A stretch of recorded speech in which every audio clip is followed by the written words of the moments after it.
आपकी नाराजगी तो मेरे उस पिता से भी रही थी जब उन्होंने 2014 में एनडीए का साथ देने का काम किया। मैं मुसलमान समाज के हर एक व्यक्ति से मैं कहना चाहूंगा कि आपकी नाराजगी मेरे सर आंखों पर। वक्त बताएगा कि चिराग पासवान के द्वारा लिए गए फैसले आपके हक में थे या नहीं थे।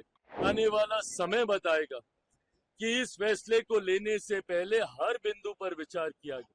आपकी नाराजगी मेरी सर आंखों पर, कोई दिक्कत नहीं। आपकी नाराजगी तो मेरे उस पिता से भी रही थी जब उन्होंने 2014 में एनडीए का साथ देने का काम किया। उस वक्त भी आप उनसे नाराज हुए थे, बिना इस बात को याद किए कि कैसे 2005 में उन्होंने अपनी पार्टी को समाप्त कर दिया, बिहार में मुस्लिम मुख्यमंत्री बने इस बात की दावेदारी पेश करते हुए। तो आपकी नाराजगी मेरी सर आंखों पर, और मैं मुसलमान समाज के हर एक व्यक्ति से मैं कहना चाहूंगा कि आपकी नाराजगी मेरे सर आंखों पर हकीकत है कि मेरे नेता ने भी हमेशा समर्पण भाव से सामाजिक न्याय की लड़ाई लड़ने का काम किया था। मेरी रगों में भी उन्हीं का खून है, उन्हीं के संस्कार हैं। मैं भी उनकी उस सोच को उतनी ही ईमानदारी से आगे लेकर चलने का काम करूंगा। वक्त बताएगा कि चिराग पासवान के द्वारा लिए गए फैसले आपके हक में थे या नहीं थे। पर तब तक अगर आप मुझसे अपनी नाराजगी भी अगर आप रखेंगे तो बस इतना याद जरूर रखिएगा कि चिराग पासवान का समर्पण न सिर्फ उस समाज के प्रति है, अल्पसंख्यक वर्ग के प्रति है, मुसलमानों के प्रति है, बल्कि उससे बड़ा समर्पण मेरे नेता, मेरे पिता आदरणीय रामविलास पासवान जी के विचारों के प्रति है। मेरा कमिटमेंट उनकी आइडियोलॉजी के साथ है और उनकी आइडियोलॉजी सामाजिक न्याय की रही है।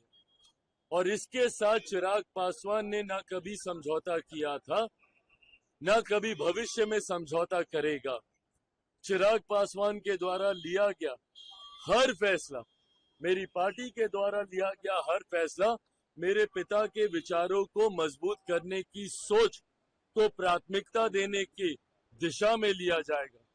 समाज में सामाजिक न्याय को बढ़ाने की दृष्टि के साथ लिया जाएगा। समाज में सद्भावना को बढ़ाने की सोच के साथ लिया जाएगा और सबको, समाज के हर वर्ग को बराबरी का मौका मिले, अवसर मिले, इस सोच के साथ लिया जाएगा।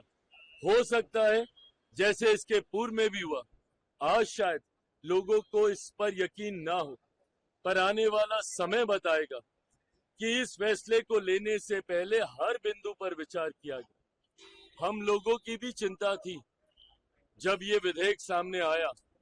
जेपीसी की मांग हम लोग के द्वारा की गई थी। हम लोग चाहते थे कि इस पे एक विस्तृत चर्चा हो। पार्टी की तरफ से हमारे सांसद अरुण भारती जी ने जेपीसी में अपने पक्ष को रखने का काम किया।